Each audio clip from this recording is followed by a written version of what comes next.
Welcome back again. We're here at the HighVibe Media with the very special team called the Conversation 5. And we're here tonight with, we're Conversation 6 now. Yes, we are. We have a new member. You know, a lot of groups back in the day, they put new members in, the Temptations. The Jackson 5 plus 1 with Randy. That's right. Ain't nothing wrong with adding a little flavor here and there. Trust me. And, you know, a lot of times when we come up with these ideas of these talk shows, it's a lot of work. It's more work than you think it is till you get into it. You say, oh, man, we can do that. That ain't nothing. But when you realize that you got other obligations, you find out you have other obligations, and sometimes it catch up with you. But I'm so glad that we have a team of 6 now that when somebody needs to miss, we got a strong enough team that they can still carry on. So I just want y'all to apologize for some times that I'm not here, and I'm still a team member, and I'm gonna continue to be. But sometimes I have other things going, and I hope you understand it and respect it as well.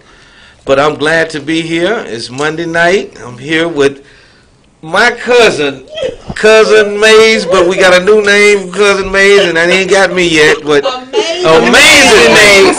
Thank you, Miss Lady G. She's so amazing and looking good today.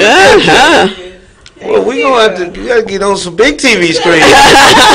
Y'all got your blazers on and this, man. Oh my God. Cousin Mays, give me a little bit about your weekend. How did it go? It was a wonderful weekend. I had an opportunity to go to a Toastmasters contest, which they're doing international speaking and table topics, and it was really an awesome event. I heard some wonderful stories in regards to internationals. International speakers are more in depth. They actually share real storytelling about something that's real, that's close to home. Or it can be fictitious, that's fine too. But it touches the heart of most people, and I'm going to just briefly share on that. One lady shared her PTSD story, which was very significant. Someone else talked about their father having, I believe, Alzheimer's, and then someone talked about something else. But those were really stories that kind of just brought you to reality of someone you know, or a family member or something. So it was really interesting. And I went to go see Black Panther last evening. Oh my God. It's awesome. I haven't seen it. It was a phenomenal movie. I'm not going to spoil it. It's a must see, and I am going to go back and see it again. It was wonderful. Wow. Awesome.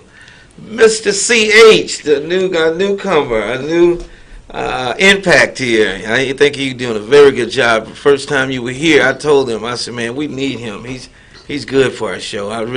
You got a lot to bring to the table. I'm just glad to know you, and we're gonna keep on bringing great things and good adventures together. We got a lot of work to do, but hey, I feel we can do whatever we want to do, y'all. We good.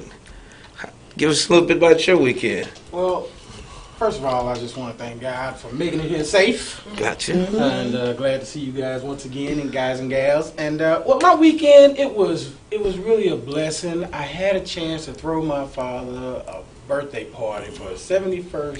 It was like a birthday dinner. Yeah. Wasn't really a party, like, you know, we wasn't shaking our groove thing or nothing. No doubt. But I had a chance to really have an evening to celebrate him for just being the awesome man that he's been in my life. And I've never been able to do that. I'm 46, so, you know, that's a long time that I really have a chance to do that for you. And I'm like, I lost my mom in November, and I said I will not allow another year to pass without giving a chance to celebrate him and show him how much I love him and appreciate him. I had some of his sisters come out, and, you know, my dad, he's having a little you know, problem with his vision and everything. So it was real easy to surprise him. He didn't know who was in the house. I was able to sneak his sisters in, and you know, I was like, hey, what's going on? Oh, I'm fine. But then I brought his sisters in and then set them over, and they sang happy birthday to him because all my aunts could sing. Oh man! And so they sang happy birthday to him, and he said that this was one of the best surprises he has had in a long time. And so it just really made me feel so good to be able to pull that off, and I thank God for that. Awesome. So that was the highlight of my weekend. Awesome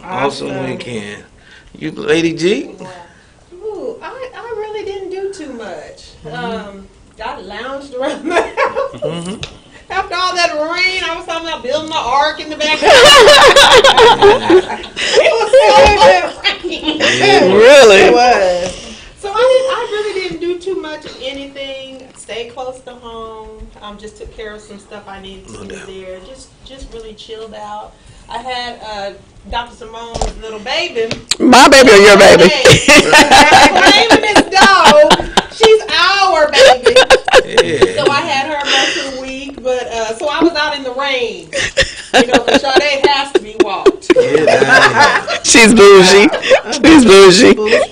No, but I really didn't do too much. Yesterday I went out to Plano and hung out a little bit with my best friend from elementary school, and you know, spent some time with her, and that was about it. Awesome. All right. Awesome, Well, I am so thankful. I guess I'm next. I am so thankful to Lady G and Joseph for taking care of my little pooch, Sade. She's not a pooch. She's really human. But I do appreciate that, and we had a great time in New Orleans, and all the fun food. Oh my gosh, y'all know how the food is in New Orleans, and just having a good time there. And got stuck. I joked with my coworkers the first day I was out because I said, "Oh, I'm in New Orleans with fun and food and all this fabulous music. I'm stuck in New Orleans."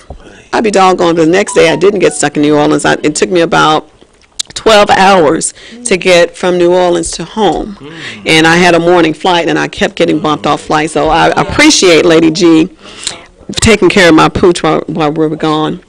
And had a great weekend, a peaceful weekend, just getting ready to wind up because the summertime's coming, springtime's coming, so it's about to get in gear. I was just so worn out. I missed an engagement, and she texted me today and said, "I'm booking you for 2019. I said, "That's good," because I wasn't ready. But I'm looking forward to being on the Authors Lounge tomorrow night. Oh, nice. It's the Authors Lounge Radio. If you guys can tune in tomorrow, we're really excited about that. They're going to be highlighting my book, Beneath the Scar, Rise to Healing. And if you have a copy, make sure you go to Amazon or Barnes & Noble and give me a review on that. And so we're really looking forward. And OB, we're going to head towards home. I don't know if Maze is going with us, but we're going to think of a weekend and we can all go up there because I want to go up there and do a book signing as well. Awesome. HighVibe should go and we should record it. Say what? I think HighVibe should go and we should record it. Oh, really? Really? That would be good. That would be awesome, wouldn't it? That'd be awesome. And when you want to record it? This her thing. Yes, what I'm saying. We'll talk about it. We'll talk about it, and I'll You mean see. the one that's tomorrow night, or No, the one in Arkansas. The one in Arkansas. Yeah. Definitely. Yes. We all just all our hometown. Myself and Amazing Maze and OB. So. Yeah, and we had a guest last weekend. O'Dare, my coworker, he's from Pine Bluff. Really? His sister graduated with me. Really? What's his name? O'Dare. Nawako. Yes. Really? Nawako. Yes. So he went to Pine Bluff High as well. I think he's 8 years younger than me. He went to Pamela High too, but he's Oh like 8 wow! years Right, younger but than still, me. yeah. But yeah, I mean his sister went to school. Really? Really? Yeah, You fit right on his in. sister. Oh. Yeah, we graduated together. Awesome. Awesome. Well, we'll talk about that, Lotus, when we have it settled. Seriously, I mean, it's a great idea. I'd like to go back for homecoming, though. Yeah, That's when I would really love to do it if we can Homecoming. get something done then when we have homecoming in Arkansas in October. It's UAPB's homecoming. It's just like any HBCUs. Most of the homecomings are off the chain. And UAPB, they just, and that's not even my alma mater. But I spend more time at UAPB's homecoming than my own homecoming.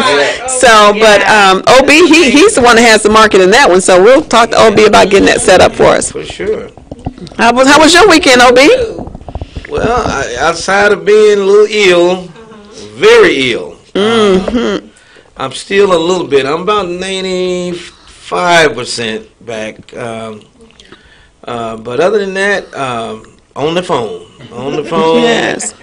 Trying to do it from long distance, you know. Other than that, just trying to get rest, man, because I had never been this sick before in my life, man. This been, man, I was weak, man. Wow. And, trying not to give it to your spouse, and you know, my brother came over yesterday, like, stay over there.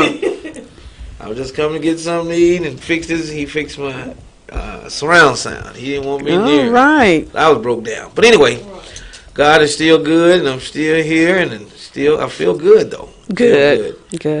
So nothing special other than just work on this phone, man, trying to get things accomplished. Very good. Yeah. How are those films coming along? Very well. All right. That's what I've been on the way over here. Okay. Just on the phone. We just want you not to forget about us, okay? No.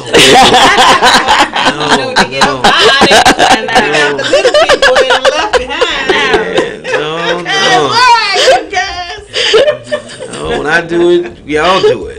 You know, that's how who's around me, we do it together. So, but other than that, welcome to the conversation tonight. Cousin May's, Amazing May's. You're amazing cousin Mays. That's why he can get it right that way.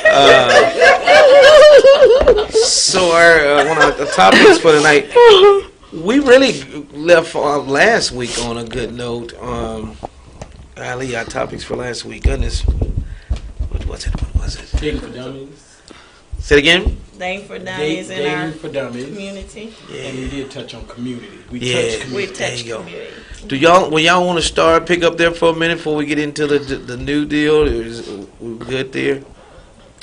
Sounds like it's a continuation with some of these things on this agenda. Well, yeah, Okay. it's- You want to go ahead, Amazing Maze, and tell us what our lineup is? Tell everybody what our lineup is. Okay. Our lineup today is, a seat at the table. And one of the topics we're going to talk about today is, what do you bring to the table? Second part of that is, what do you bring to the table in a relationship? The third part of that is, what should you bring to the table in a relationship? So it's kind of like a continuation. Oh, it's beautiful. So the first question, what do we bring to the table in regards to A relationship. What do you bring to the relationship what do you- with? I'll say this. Let's start out. What do you bring to the table? What do you have to offer a person in regards going into a relationship? What do you bring? I'll start it off. I'll get it going. Let me I'm get it jumped just up. saying, what do you bring? True that. I like that. What you bring? I'm going to start out with just break the ice. Come on. We need some ice broke. I'm bringing me to the table. All of me.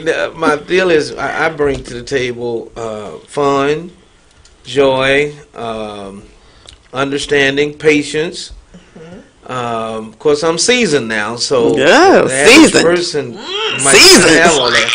And I bring to the table by being. I want that person to come out of their shell and be open as well as I am. It might take a while longer, but every day I'm striving on you. Hey, I kissed you yesterday. Where's my kiss this morning? I ain't finna kiss you 3-4 times. What is the show rated PG-13 or we are tonight or what?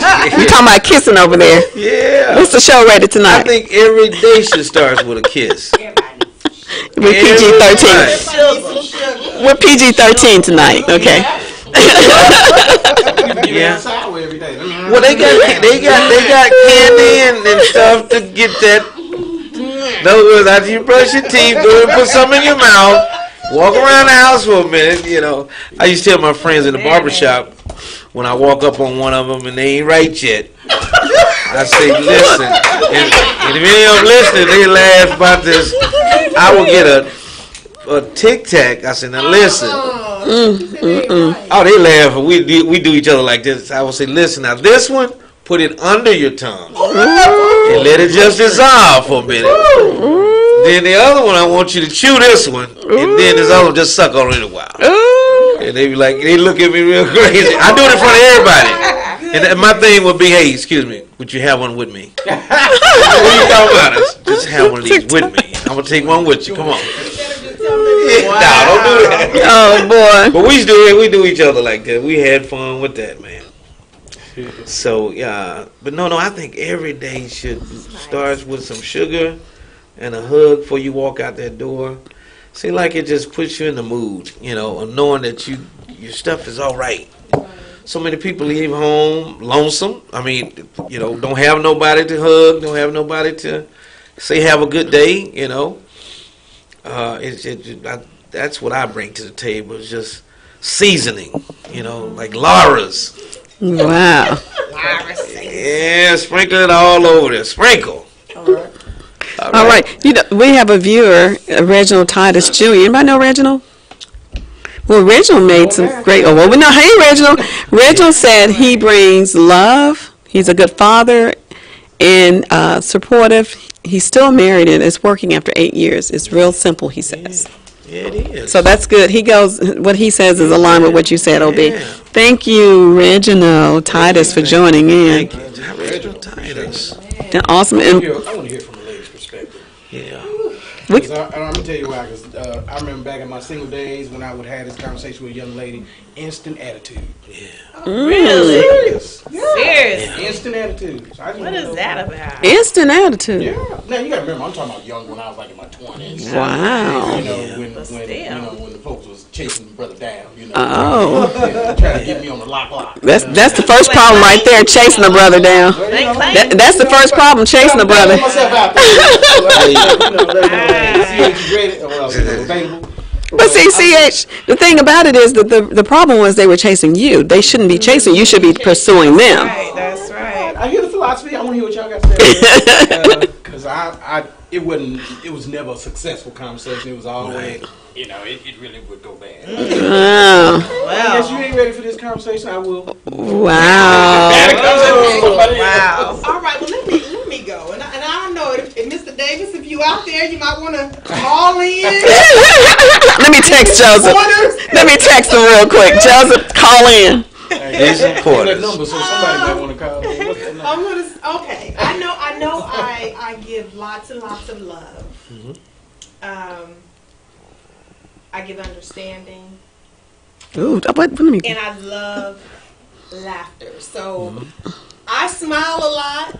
You know, I've You been told do. I smile too much. No, you I don't. even know if there's any such I thing. know. as You that. don't. You don't. Yeah. But I love to laugh. So so I don't know. My daughter tells me I'm corny. I like it. But I love it. I love that about me because I do. I love to give love. But I also love to Oh, I think that's true of you. When I first met you, you had a big smile on your face, and you've always done. Yeah, that is so true of you, Lady G. No doubt. That's good. Next. Amazing Maze, what you got? Amazing cousin Bays. Huh? All right. Now, are we qualifying this now? Because, you know, this topic can really be so broad. You know what I'm saying? So, you know, everybody going to say, oh, I bring love, I bring laughter. But y'all know, sometimes you got to be something tangible. What can you touch? Because I'm sure some of us are evaluated by what we have that can be touched. And I'm talking from a man's standpoint, because I know a lot of times, you know, well, just from my vantage point, I know a lot of times we don't want to be tripping. You know? We don't have our stuff. Talking about what can you touch? So You say I'm looking over here. I'm just saying because most of the time, and I'm talking about from my vantage point, not necessarily me, but in my travels around in this area, you know, I've said this several times. It's not that often that I would run across a dude and be like, oh man, you got your stuff together. Let me hook you up with, or let me introduce you, or you know, yeah, you all right. I haven't seen that very much. So, Nah.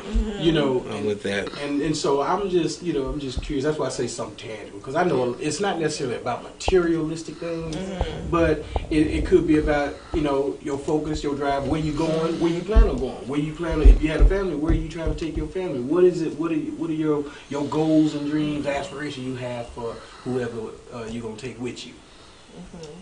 That's just CH point of view. So was that yours? Yeah. That's what you. Okay. Then. Okay, I can answer that. Okay, what can you touch? I'm trying to get this thing, wrap my mind around this touch thing. Let me get mine together. Woo! May start thinking over there, because I'm thinking touch. What can you touch? And you know, with me, I think about when you talk about touching and what can you touch. Touch the life of someone else. Are you talking about relationships right now? A relationship like an intimate relationship, or just relationship with your family? Let's be specific, because I want to make sure I answer the question right. It doesn't include intimacy.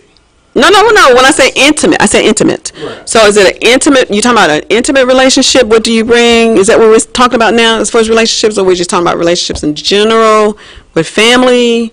Just someone tell me, and then I'll know how to answer the question. I believe it's a relationship. Because you ain't bring that to the table with your other folks too much. Relationship with another significant other, a significant other. Well, to me, I still look at you talk about something tangible. Having good health. Having good health is important, and not just good health. You have. I hear you say touch, but you have to have a sound mind. A sound mind can manifest itself in other ways of the things that are going on in a relationship. And I would say someone who is willing to work with me, I would bring the capability of legacy building. But I would want that person to be a part of my legacy building, and we can work together to accomplish the goal that we are on the same page. You know, a lot of times people aren't on the same page. You get with someone and they don't think the same as you do, and you figure out, okay, well, do I continue to do this, or do I just go on into the sunset or go into the ocean? You know that song. But I think with that, you have to make sure that you first are ready to accept someone else. You have to be a whole yourself, or as whole as possible, because none of us are 100% whole at any time. If we're perfect, we're Jesus in my mind. But as close to perfect as we can be, as close to whole as we can be, if we come as a whole person, then it's going to manifest itself with others, being in a comfortable environment. I heard you talk about people who can argue, fuss, or whatever. I think it's reciprocal. When you are your best you, and someone else is their best them, I think together it makes something good. When you're talking about being in a relationship with other people. Now, if it's all by myself, hey, I'm there. I'm 99.999, okay? But when you're talking about bringing someone else into the mix, is that I want to come that way, so when we get together, we can make something special, like OB's talking about over there. You know, and they talk about being lonely and being alone. There is a distinct difference. Just because you're alone does not mean you're lonely, and not everybody is in that state, you know, because there are plenty of people who are lonely in the house with other people physically.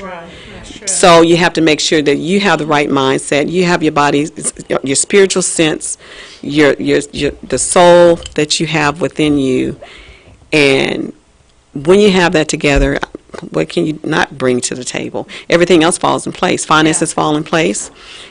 When you think about how you view each other and the things that you can accomplish together, all of that falls into place when you have yourself together. But they have to have themselves together, too. Okay, the other person. At least I believe so. What you think? I'm going to kick it over there to you, Maze. All right, Dr. Simone. Okay. You know, everything you said was on point. I like it, and I was thinking the same thing. But I also want to add to what you just said as well. But not only both people being whole or almost whole that come together and make things work. I feel like it is very important that both people are supportive of one another. That you actually are able to see what is that vision or that purpose or that passion that, you know, one another see and they can actually help each other accomplish what it is they need to do together as a whole, because that's important. And just being, again, that support system for that person. For myself, that's one of the components that I do look at. Another thing is, too, it's very important that, and it's different for everyone. Everyone wants something different for, I guess, their mate, if they're looking for a mate, or someone they're dating, because everyone don't want to get married. But everyone's looking for something different in that person that they want. So you have to kind of look at that. I think it's very important that you have somebody that's a go-getter, somebody that's willing to grow, to develop. Because in some cases you have people, and it depends, again, it depends on what a person wants. Because some people are okay if their spouse don't grow up, their spouse don't do anything. And somebody else may be the go-getter achiever for the whole entire family. Exactly. But then, like for me, we both need to be go-getter achievers. We need to be growing, we need to be developing, we need to be doing different things. I think it's very important that you can pour into a person and feed them intellectually on stuff that maybe they don't know. And you can kind of exchange that idea and bounce it off of one another. That's really important. And for that person to be just heard and understood. Not listened to, but active listening and cared for. Those things are really important, I think, to anyone. Like just the basis of that, and willing to compromise certain things. You know, you're not gonna always agree with everything, but just certain little things. Even if somebody don't like football, you know, the lady may not like football, but she may be open to comment. She may not want to watch it by herself, but she may, like for myself, I won't watch it at home, but if you invite me, I'll come over and, you know, and I'll watch it and hang out with the rest of them, and I'm okay with that. I don't follow it by myself. I know enough to know the team, where they are, and just, you know, just a little bit to kind of talk with that. So I'm always open up to new ideas, and you want somebody that's open-minded, not closed-minded. You want somebody to grow with. So it's just different things that you really look at when you're talking about bringing to the table. But I know for me, that's some of the things that I really, truly look at. Support, being honest, go-get achiever. If we lose everything, if I already know you a go-get achiever, we're going to bounce back together, and we're going to build a legacy. That's right. That's a couple of things, but I'm going to leave it right there. And I like that. I really, really do.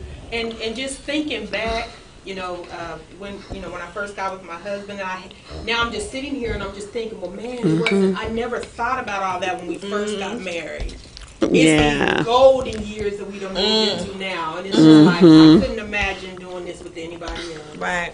And you know, and like you said, the growth, the years that we've grown together, the things that we've been through and experienced together, it strengthened us to get to where we are today. So we can tell people about it, talk about it, you know, and I love that. I love that because we are really still looking ahead in our future together, right? You know, like you said, leaving legacies, you know, doing things together and being like-minded. Did you say you met Joseph in the park? Well, let me say that. I didn't see him that day. He saw me, but he was laughing. Hey, who is that? So it's gone before beyond that physical thing, right? Okay, you see here that CHP beyond the physical. I just had to say that because, you know, I know Joseph had to. I hope Joseph's listening tonight. Can I make a comment? I remember one day I was sitting listening to Pastor Jakes at one point in time. I was in the past.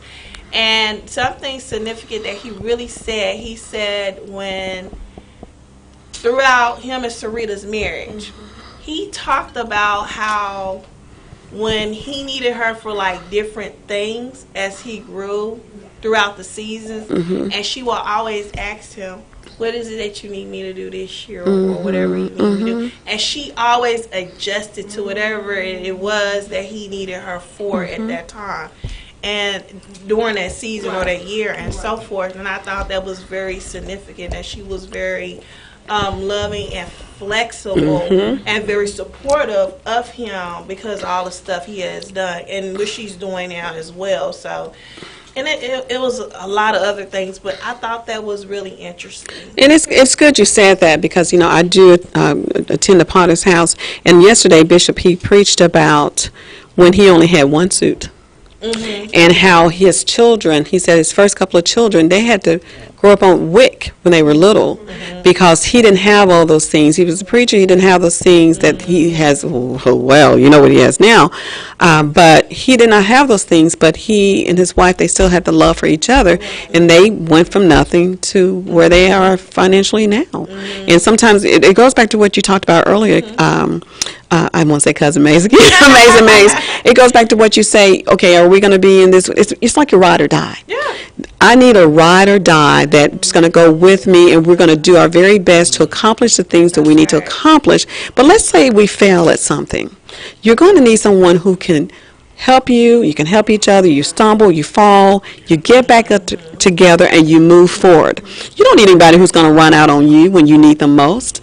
And that's what happens in a lot of relationships. When people need people most, that's when someone else, they fall by the wayside. Yeah. They don't want to have the stick-to-itiveness to go forward and make something awesome. And I look at people, especially older people that have been married for 50 years or 60 years, and I know it has not been easy for them. And if they told you that it was, I'm like, whoa. You know, there may be a few people out there that was simple for them, but the majority of people who've been together for years, people don't know the struggle that they went to get the glory at the end. And so I think that's always a great thing. And we got some people, Aaron Crosby, you know, you need to call in. I see Betty. Hey, Betty from home. Y'all know Betty? Remember Betty? Betty Hayes? You know, it used to be, you know, Betty Epperson Hayes. Right. Great coach. She was a runner back in the day. I'm getting off of Palm but Betty. And Aaron just said, my first duty is to be in the presence of God, and the second, he has to be work purpose of the gift. I guess I might be reading it wrong. But Aaron, we do appreciate your comment. If anybody else, you guys want to call in, 972-882-6146, 972-882-6146, and give us some more information about this. I think CH, you know, he talked about the physical part. What, you know, it's tangible. A lot of things are intangible, and they become tangible, and they manifest themselves through a lot of different ways. And OB said the same thing. He talked about what he wanted, and we have these men talking about what they want. They are clear over here, aren't they? Yeah. We're trying to dibble-dabble around. These guys are kind of clear. They're clear tonight. You have to be clear. I have I want to go against the grain a little bit. Everything is sounding great, but I gotta slide this in because it's me. I'm gonna say I know what I bring to the table, but at the same time, Lady G, what if that person don't bring anything to the table but love and understanding and patience? Are you willing to accept that? For instance, one of my best friends, I'm going to get to it. I know this is kind of frustrating. One of my best friends. I'm looking at her face, OB. I ain't looked at it yet. One of my best friend's parents in Pine Bluff, Arkansas, his mother's been working at Walmart for over 30 years. And the dad worked for the Cotton Belt for about 30 years. She didn't work. When he got hurt and hurt his back, that's when she went to work. So he hadn't worked. He does lawn service. He's going to be 80. Wow. The Adams family. Dr. Simone, Reginald Adams. I admire his parents because they're the most lovable. They just had their 50th anniversary, I think. Beautiful, beautiful. They got everything they want. Two-story crib, 7 children. So they went through the struggle, but if you see them, they're like teenagers. My point is, do we in this day and time look for all the things that should make up a home or marriage, or do we look for the inside, which means, Dr. Simone, you're the principal, you're the doctor of this. Marvin O'Brien, he stays home and pay all the bills and wash the cars and get the lawn done, pick up the kids, do the cooking, do the picking up. And he works too, but he does he only makes $400 a week.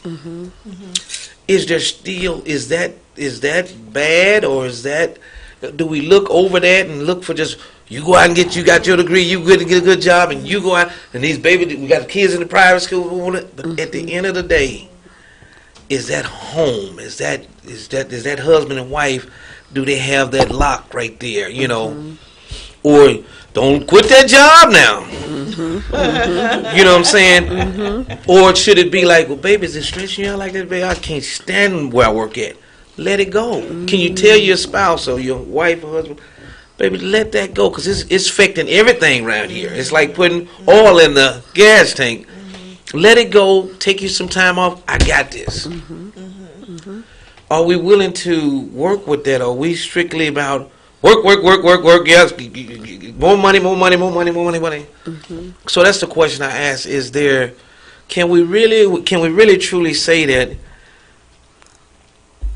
I don't have to have the 2-story house? I could take the wood frame house for $65,000-$75,000, but we both got nice cars. Our kids, we get to see them. We ain't in the worst neighborhood, we ain't in the best neighborhood. But I think a lot of people run from school, but because you don't know how to raise your kids. I'm touching on some toes now. I'm sorry about that. I went to a private school. We had food stamps. I didn't get suspended from school. You know what I'm saying? I didn't get put out in the hallway. So my point is, I think a lot of times because we hadn't raised our kids, we want them to go to the best schools because they don't know how to act in the regular school themselves. And we think it's the crazy people in the public schools that's giving all the problems. Not all the time. I'm one of those kids. My mama, if I went to school, my mama told us what to do and to come home, my chores had to be done. It wasn't no such thing. There's no option to that. So to get into my question, I just want to slide a little something in just to ruffle a few feathers. Is there still love? Is there still a relationship? Is there still a home with having less? Okay, I have something to say, but I'll wait on Lady G. You're gonna come in? Definitely Okay. say yes. Okay.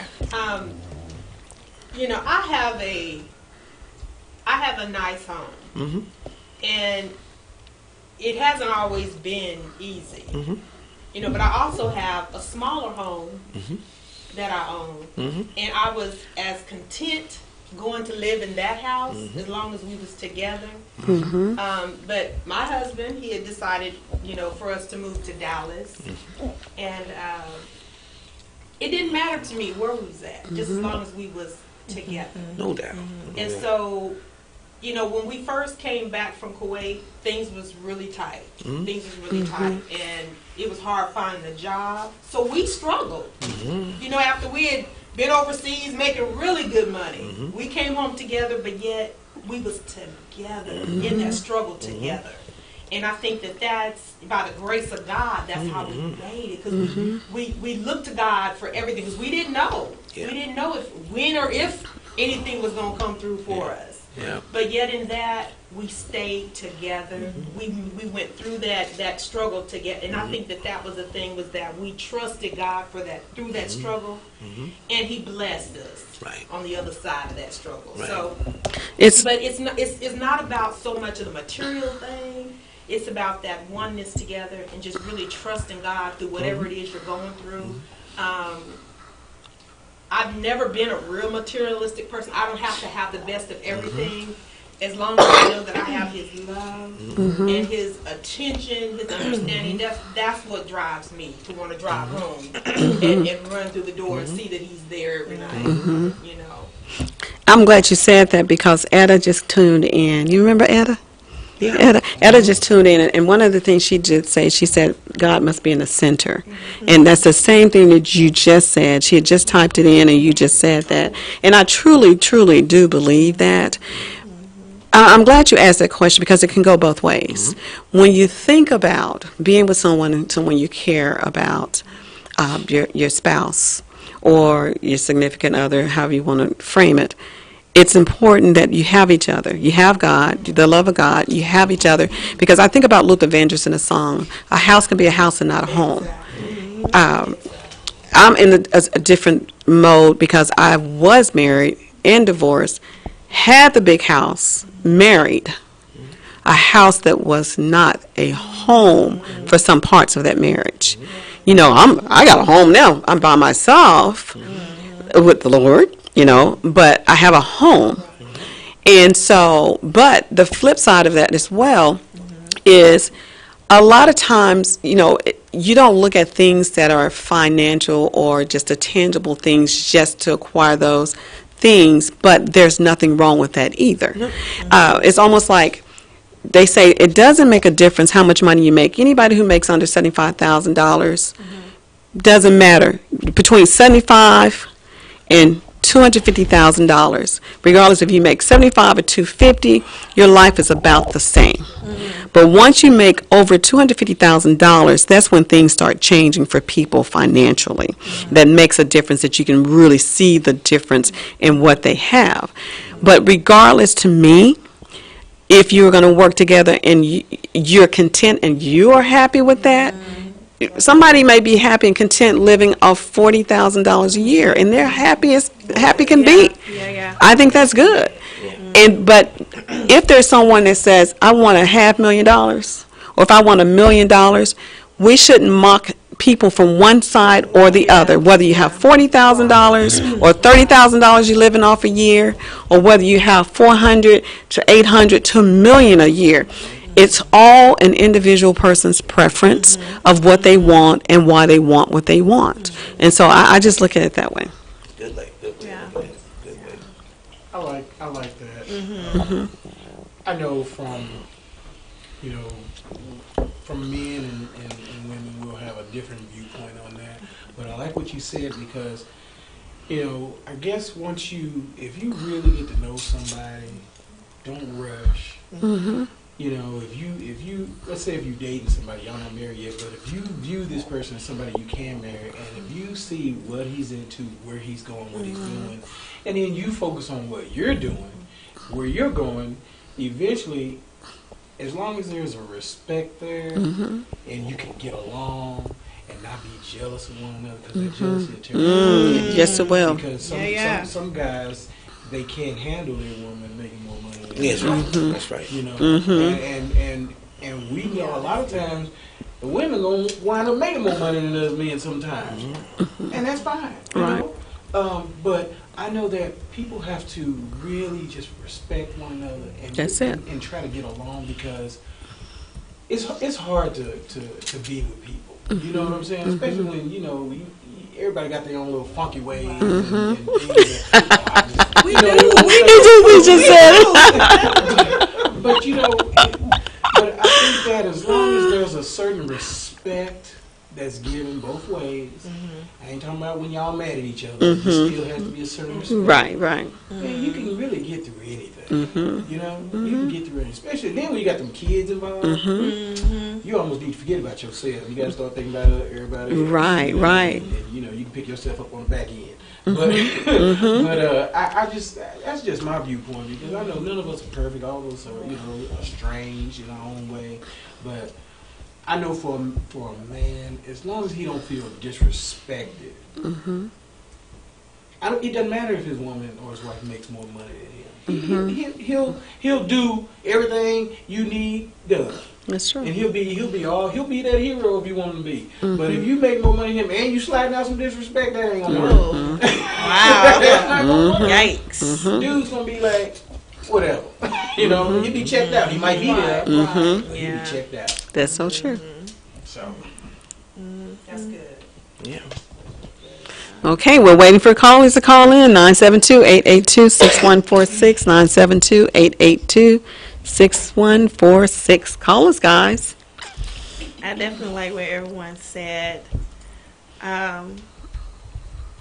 But I mean, not to be a parrot, but same thing goes. It's different for everybody, and their preference and what it is they wanting, and it should be on pretty much the same page, and going in the same direction. Otherwise, you need to recognize it, and if it's not what it is you want in that person, or you think it's not gonna work, then if you talk about it, it may work out. But then again, if you don't see any changes, I think you should just go and stop wasting your time. And sometimes people just waste. We all have. We all wasted our time. Because we want what we wanted, but sometimes it's better to get what we need than what we want. That's right. Yeah. That's right. What you think about that, OB? Yeah.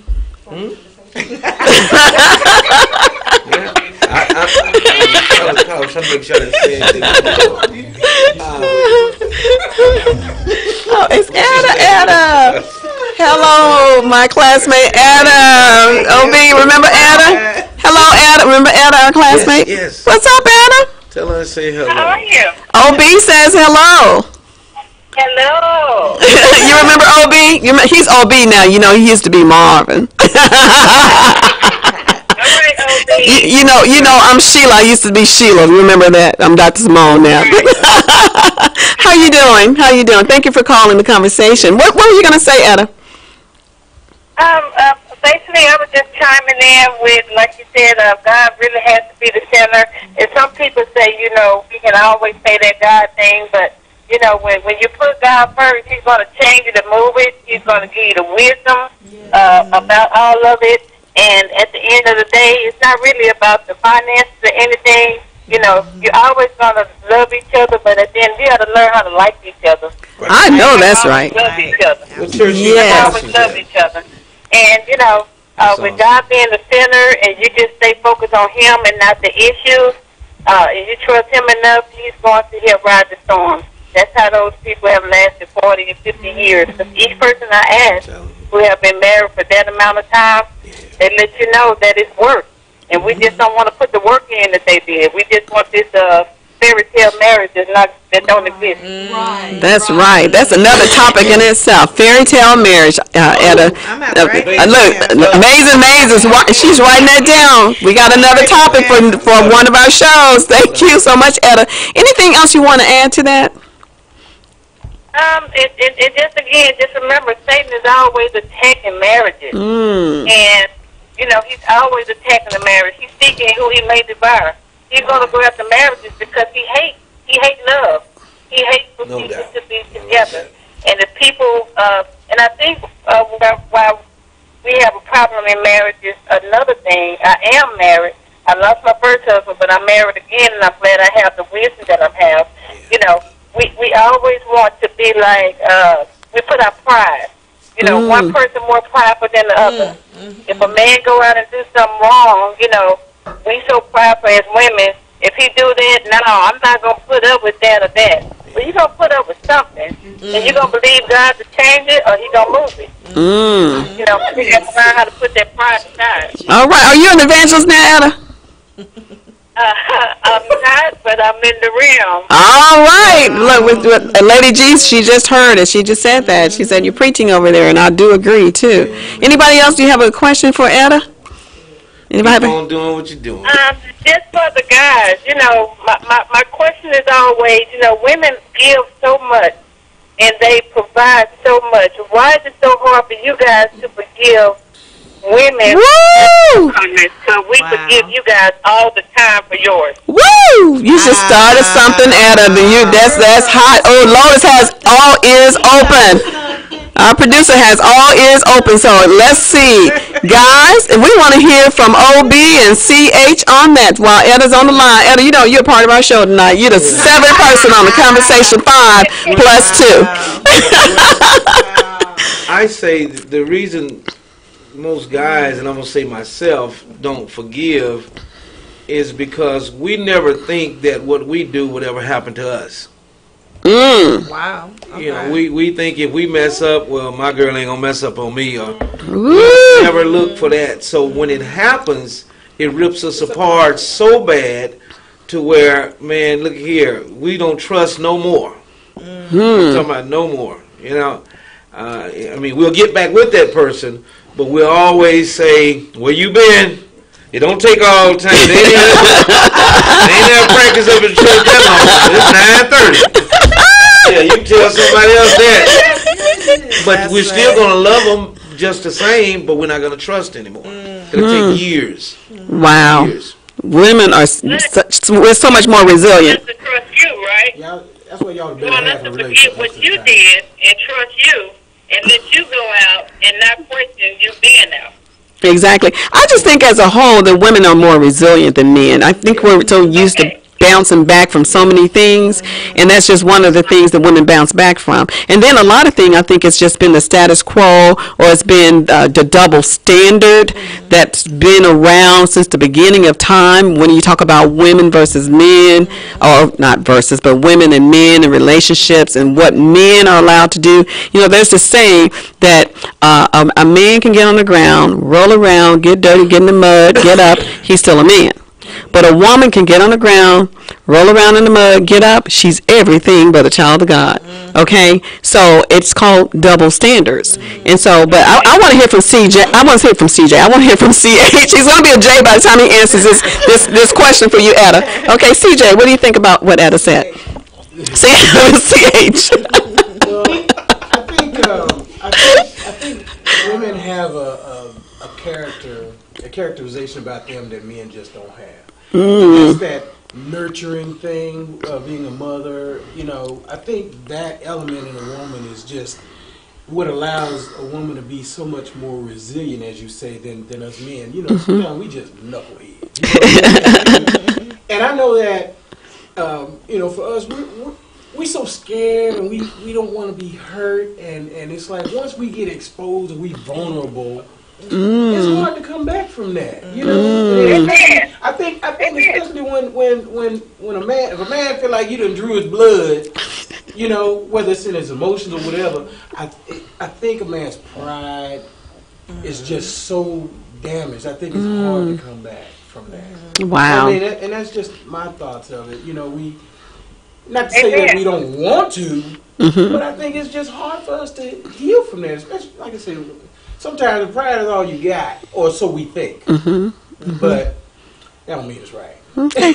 All right, Etta, you just got some hot topics for us. We got some more show topics. We do appreciate you calling in. I'm looking forward to seeing you. We're talking about coming home for homecoming with the Conversation 5 crew. So we'll be working on a live show in October. We'll be working on that, okay? All right, well, thank you guys. Y'all have a wonderful show. Thank you, Etta.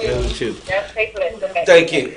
And to add to what C was saying, we need to go to the break. Okay. Women, y'all don't mind showing emotions and crying and letting it out. Even if you messed up, you'll still come clean and say, yeah, I messed up. I'm sorry. You know, please forgive me. But if you don't want to, I understand. But I love you, this and that.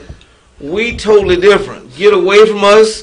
Going on with that. You shouldn't have did it. We're the weaker vessel.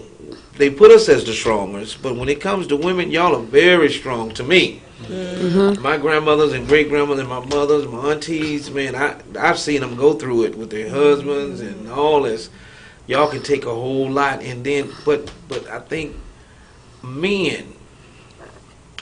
What is a man, and who told us we were men just because we were of age? You know what I mean? If you men don't talk to us about our feminine side. Our granddaddies don't sit there. Our daddies don't say, what's okay to cry. It'd be like, you better shut up. You better stop all that. You ain't no punk. You know, Suck it up. Suck it up. We don't, O'Brien's, we don't cry. So you get that. Whereas young ladies. Okay. Just a second. Young ladies, y'all scar your knee and cry, and your mother don't tell y'all to sniff that up and cut that. Y'all grab them and hold them and come. It's gonna be all right. Let me see. Let me kiss it. Little boys don't get that. So all we know is we all gonna mess up. You know, it's on both sides. We all gonna do something to mess up, but at the same time, men, when we mess up, we mess up. We don't know how to clean it up. We don't know how to fix it. None of that. And more y'all chew us out, the worse. We don't know how to come back and say, well, I'm going through more. We don't know how to say, well, I just did it. I don't even know why I did it. I just did. She kept messing with me. And we don't even know how to fix it. You know? But y'all women, y'all will say, Reginald Titus and his wife Ashanti Titus. Okay. Hello, everybody. How you doing? go ahead. Hey, we're doing good. We're doing good. Welcome to the conversation. What is your question, or what do you have to bring to the table? Yeah, I had typed in earlier a few items, but I had to get my wife in on this one, so she has a few things she would like to say.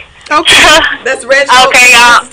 Yeah, one of the main things I realized, after being married for 8 years and kind of going through our ups and downs, and then also looking at other people. A lot of people, they say they want, they want all these great things when it comes to a partner. But a lot of people they don't have the same things that they're looking for. I know there's one guy that I used to go to school with. He was saying that he wanted a woman that motivated him to bring out the best in him or what have you. But the thing is, he hasn't accomplished anything great. And it's like, how do it's mind-boggling to me sometimes, like kind of seeing people that with these unrealistic views of what their partner should be, but they're nowhere near that, So, I don't know. I think for me, is being that person that you want, like having those same characteristics and attributes. You want a person with good credit, but you don't have it. Like that kind of thing it's not going to work, So that's kind of what I feel about it. I think you have to really do some self-assessment. A lot of times people just want a partner as an accessory or to feel validated or to kind of cater to them, but they're not really bringing anything to the table. Wow. So That's good. Yeah. Oh my goodness. Yeah. All right. Shut it down. She shut it down. Yeah. I mean, I could go on and on about it, but one of the things I learned, and I was guilty of that as well, but I was 22 when we got married. Reginald's a little bit older than I am, but I had to do a lot of growing, and one of the things that keeps our marriage together is constantly communicating. Like even having those uncomfortable conversations. Also being aware of some, ridiculous expectations that, I may have had internally, and then we talk about that.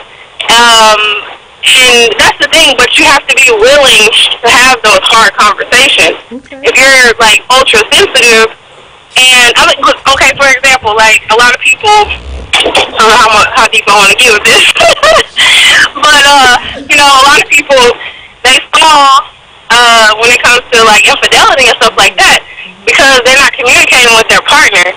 They don't know what's going on with them, And a lot of times you're insecure because you have no idea of what's going on with your partner.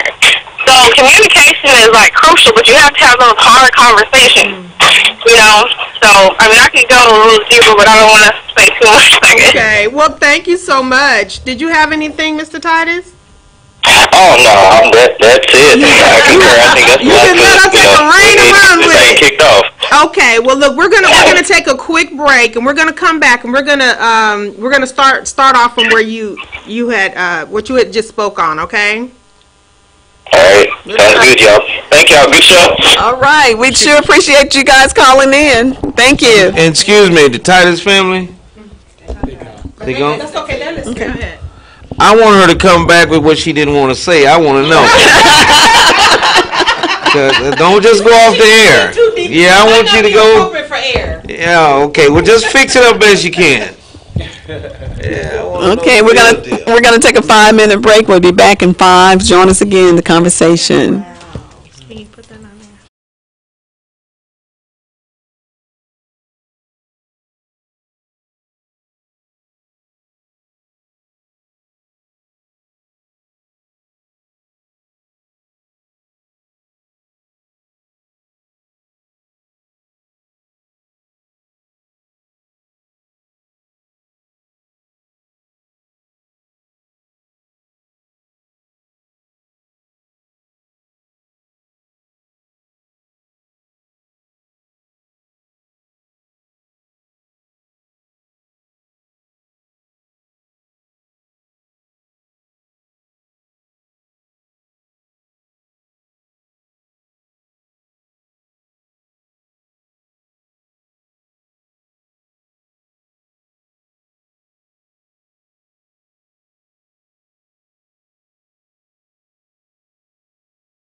Welcome back after our little break, 5-minute break. Welcome back to the conversation. Used to be the conversation 5, now we're the conversation 6. You know what? We're missing one of our teammates, Mr. Epic. I want to give a shout out to him. Hey, Epic. We definitely miss him. He brings so much impact to the show. Hey, Epic. But as long as I know you're all right and you're still on board, we're gonna be all right. We're gonna be all right. But we definitely are having a great show tonight, y'all. I'm enjoying it, and we're here glad to be with Miss Lotus J. Thank you for having us on the HighVibe station, and we here just with some good people that know a little bit about a whole lot. Have been through some things and still got a few more things to go through, and we just happy to be able to share. We learning too, good people. It ain't like we got all the answers. We learning as well. We learning off each other, and I think we're gonna be some showing up powerful people in a few more weeks. We're gonna be some kings and queens. But anyway, we left off by saying that, talking about what you bring to the table, that type of deal in relationships. Anybody else would like to? Well, I just want to remind everyone to call in 972-882-6146, 972-882-6146. And I tell you that the Titus family, they just broke it down. And OB said he's waiting on Mrs. Titus to call back in and give us some more, right? Yeah, Okay. go ahead and put it in the best words she could put it. I like the good stuff. Ashanti we had left off with, she was talking about infidelity. In a relationship, and I always viewed that infidelity for a man, it was the end of the world. If a woman did it, but it was, I guess, for a man to do it, it's when he gets caught, he's like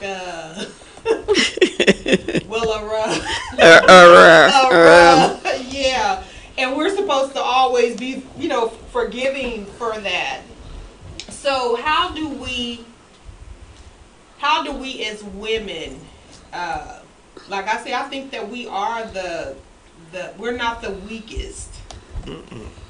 I don't believe so. Because I've seen where it can go wrong. All right.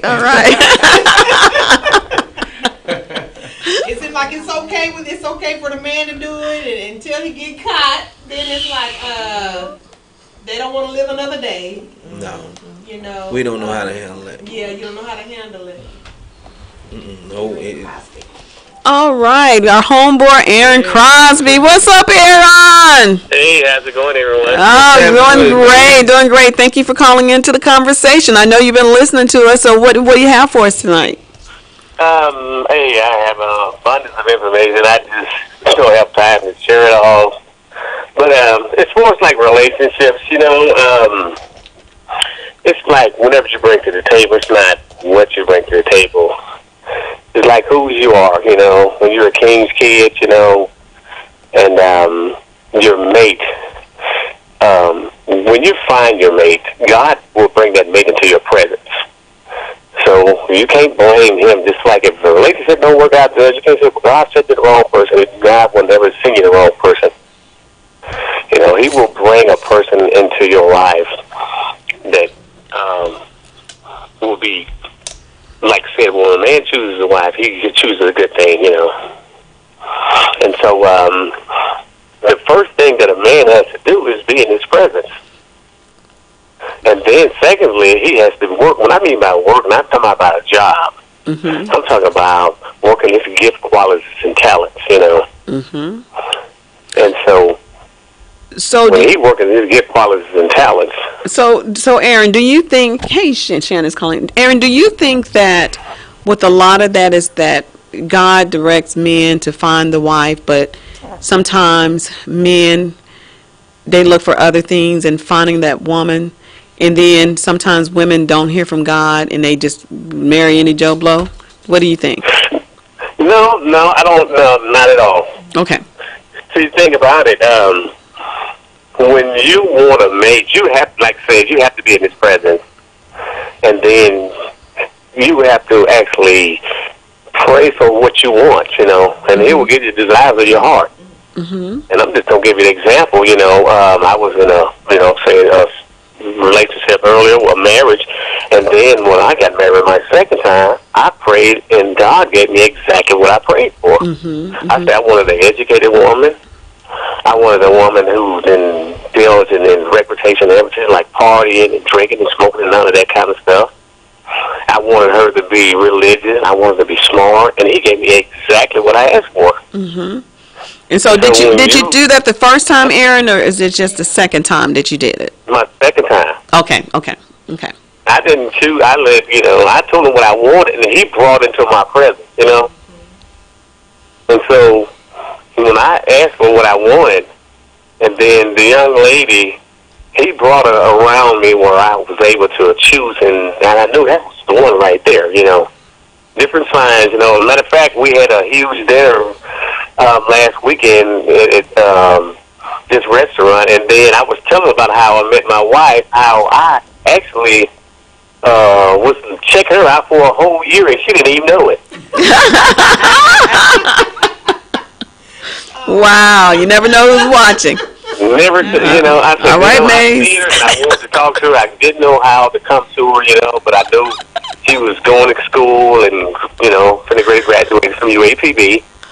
So, I wasn't the type of person who just goes and talk to girls and all that kind of stuff. So what I did was I made sure I was well groomed every time she seen me. My hair was cut, I was looking nice, You had on nice cologne like the guys here tonight? You had the cologne on like the guys here. They came in smelling really nice tonight. Right. I made myself attractive, and I noticed, she started checking me out, and then things just flowed from there, And so, like I said, I watched this woman for a whole year, and I told her that afterwards, I even gave her, I call it the card test, where I picked her up one day. We was going to the movies, and I made sure I had both doors. I got this off a movie, and I made sure both car doors was locked. And so I unlocked her door, let her in, and I walked around the back and made sure she gonna reach over and lock my door. And then, so when I went around, I looked through the window and I see her reaching over to unlock my door, and I knew it is. She's not selfish. Wow. Yeah, let's go. Wow. Well, thank you. Well, I tell you, Aaron, we really appreciate you coming and imparting your knowledge of what we need to hear tonight on the conversation. Thank you so much. And we thank you for tuning in with us on different weeks. Thank you so much, Aaron. Good to see you. All right, anytime. Good to hear you, Okay? All right. Thanks again. Stay tuned. All right. All right. All right, guys. Let me say this. I think I have some women in my life. My cousin she brought her up here last week, and my niece. I ain't gonna say she in that same boat. She has a boyfriend, but I'll say this. I think when a guy is ready to be married, a lot of times it's not necessarily that he don't want to marry you. A lot of times he himself doesn't see himself to be married material. That's the way I felt. Until I got to a point to where I felt good about where I was in life, what I was doing, that's when I started thinking about it. Because a lot of times, we'll work and we'll go. I was never the club and party, I was never like that. I always. It seems like you do that pretty well. Then. I wasn't to really party in clubs, so I wasn't gonna find anybody in the club. Or my thing is, if I'm gonna find you, it's gonna be in my everyday life. Because I want to meet people in their everyday life. Because I figure I have a better chance of meeting a real person that way. I was never interested in going to the club. That's right. Ever. Even my best friends, they were doing every time they say they're going to the club. I'm going to the house. Y'all have a good time. I'm out. But most of the time, we have to be at a point where we feel like we're okay. We feel like we have to be at a point where we feel like we can sustain a family. And until a man, and I'm speaking for me, until a man feels like he can sustain that, he ain't even thinking about marriage. He gonna be trying to party in the hey, what you doing, girl? That's what he gonna do until he can feel or get himself to that point. And I don't know. You think this? I'm going to ask OB about that same thing that he just talked about. What do you think? What CH just said? Do you agree with that? Or Yeah, I definitely agree with that. when it's at a certain age, I'm gonna say from probably 19 or 18 to 25, we're not thinking about paying no bills and taking care of nobody. Me was totally different, but I'm just speaking of my friends that I was around. No, but the young lady that I married first, we've been together since the 8th grade. We raised each other. So we snuck out of windows and all that together, and I held the ladders and all that good stuff. And parked around the corner, and wasn't no phones, wasn't no cell phones and pagers. So I'm gonna be there at 8:30 now. It's raining out here. I walk down. You better be on time. Yeah. And then we went through so much as far as sacrificing. Like if she wanted, we talked on the phone long enough, and she wanted a kiss, or I wanted a kiss. I might have to walk 10 blocks to get to her house. So timing had to be right. All right, walk out the house about 45 minutes now, cause it's cold out here. So, but I definitely agree with what he said. We not into that. Listen, But I think, let me throw another curveball. So many mothers don't let their sons really bump their head fast enough to grow, to learn these deals. They keep babying them. So they 27, 28, 40 even really ready to think about it. You let them use your cars, and my grandma always said, now you done tore yours up, I can't let you tear mine up. That's right. I understood that like that, and it made sense, So, me personally, I just think that men, it take a little longer, Like he said, he didn't do the club thing, and that was a good thing. I wish I hadn't did it so much, But shoes. Yeah, I met my wife doing my regular job, and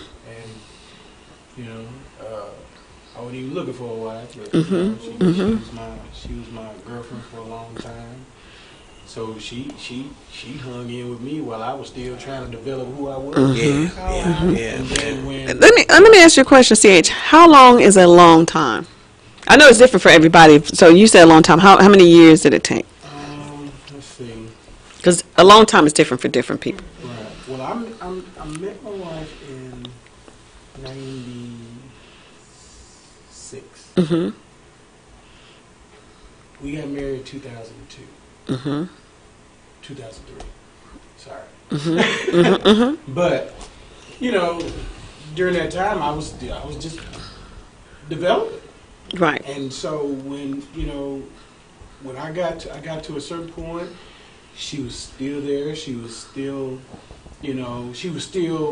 she still had all the qualifications of what I was looking for. Right. Right. So even during that time, she didn't do anything to disqualify from what I was looking for. So when the time comes, I had to, evaluate, okay, she's been here. I don't want to start all over trying. I knew how long it got me to get to this point to even start thinking this way. And I thought that she was good and worthy. Sometimes you gotta, a dude's mind is a trip. You have to really feel like your woman is worthy. True that. And mine, she was always respectful, so always trying to be supportive. My family liked her. That's good. I never discriminated against women with kids, but I said when I got ready to get married, I wanted one that didn't have kids. She didn't have any, and it just. Let me ask another question that's coming out of that. You said your family liked her. Boy. How much impact does the family have on relationships that are budding? Boy. How much? Lotus. Lotus, you want to say something, Lotus? Okay. How much impact does the family have on budding relationships? Let me try to answer that. Okay. I stayed with my ex-wife an extra 4 or 5 years just because of my family, the way they loved her. Wow. I couldn't let them down. I couldn't even call my mom and say, "Mom, it ain't working, man. She just ain't doing." Boy, if you don't get somewhere and lay down, you've been drinking and you just been out drinking. Now, wait a minute. Oh, Lotus, get him. Phone Lord have mercy. So that when he said that, man, I can just speak for me. It was ridiculous, that my family loved her like that.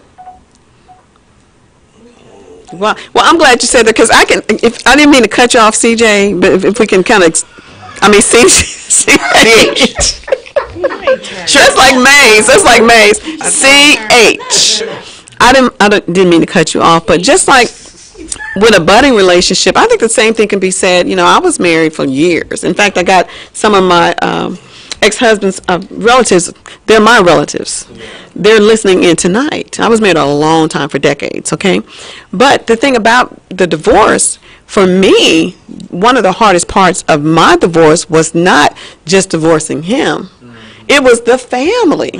I still do. When I had my book signing, his family, they were in the house. And I still love his family. And so I'm glad you said that, because when you're a dating relationship, and when you're in a marriage, when you connect with someone else's family and they are your family, that's one of the hardest things about being divorced, because it kind of severs those ties for a while, and those people who love you, they're going to love you anyway. And then some family members, they choose sides. They draw a line and they choose sides, just like some friends do. But the ones who really love you, they still love you. I have a sister-in-law right now. You talking about, there's nothing I won't do for her. Me too. There's nothing I won't do for her, and we are so close to this day. And my mother is the same way. My mom and dad were married. They got divorced. But I have an aunt that's like my mom's ride or die. And you would never know, to this day, my family, my father's family, it's just almost like my parents were never divorced, even though my father's deceased now. So that, I think, makes a big impact. CH. So what do you think about that, Maze and Lady G, about the family piece? I am, I'm with you right there 100%. I have a shout out to the Gadsden family, and it's just because that family has just always shown me nothing but love. I had divorced my ex-husband, and but the thing about it was I just divorced the husband. Right. Let the family go. So Mother Susie, God rest her soul, she's passed on, but I would still go visit her in Kansas. To Kansas. Exactly. Anytime I would go to Kansas, I would show up at her door and knock, and she used to tell me that her friends used to be, now wait a minute, because I'm remarried, and Joseph would sometimes come. Right. That's when you know. People may not understand it, but that was true love. That's love. And I would take my grandkids over there with me when I would go visit her, and we sit up there, grandbabies falling asleep, because she was elderly, but she loved to have company. So I knew when I went over there, I was staying some hours. And I just, but still, even today, the kids call me auntie. That's right. And it's, I don't know. You don't divorce the family. You don't divorce the family. You might divorce the person. It was a heartache, so I know. Right. But I know of stories where, the family has to draw that line. And, yes. But I guess that's just how some things go. I guess maybe depending on how bad the divorce was. That's true. But I have a loving family on this side of the family, and like I said, we still, even today, we're still intertwined. And that's why my grandmother used to always say, if something happens with you and your spouse, don't go around telling family. Now, you might want to tell a close friend, but don't you tell family. You all know you don't tell the family. What happens? They never forget, just like elephants. They won't forget. And so families will never let anything die, so you better be careful about what you tell your family. It's definitely important family-wise, because from a guy standpoint, we want a woman that's going to represent us well. We don't want a woman that's going to be out there making us look bad. Right. And then you got to be like, man, I don't know what's going on. You know what I'm saying? And then you looking all pathetic, and your name out there getting drugged through the blood. You want to be represented well. Right. And so, you don't want to tell people, well, my wife, my mom was slapboxing behind the house the other day. That's bad. Right, so, right. Now, and the caveat to that is, it's not always gonna be good on both sides. You know what I'm saying? Normally it might be good on one side, not good on the other. Because I don't really fool my wife, folks. And it's not that I'm, because I can get along with anybody. But you know not to also. Right. I feel, for me, because my theory is, everybody loves me, and if people don't like me, that means they evil. Because something wrong with them. I get along with everybody. You know what I'm saying? So that's just the way I do it. But I believe that it's very important because, especially everybody don't have a real good relationship with their mom and their dad. But you have excellent relationships with your sisters or your brothers. And you don't want to feel like every time you see your brother, you got a feud with who they with. Wow, that's a no winner. No winner. Amazing Maze. What do you think? Oh, man. Budding relationship or existing relationships that ended or ending relationship, whatever, however you want to frame it. I will say this. I do have an ex. And his mom, she loved me to pieces, and she wanted me and her son to be together, but she knew her son was not ready because of all the things he had experienced and never really got healed from. And I respected her because she said, you need to move on because you're doing some great things and I see what you're doing and my son's just not ready. And I respected her for that. She said, well, baby, you are such an amazing woman. And every once in a while she call and check on me. And still my Facebook friend. Amazing woman. Oh. Amazing. Yeah. She did. She said, you're amazing. I see all the great things that you're doing. I'm so proud of you. And it kind of hurt her soul that she knew we weren't going to be together. But she said, I just admire everything you do. You're so young. I wish I was like that when I was your age. And just so many things that that she sees. And she just, like I said, she'll inbox me, and sometimes I invite her to watch our show and everything. But that's all it is. She's just a nice, sweet lady, and she thinks of me as her daughter.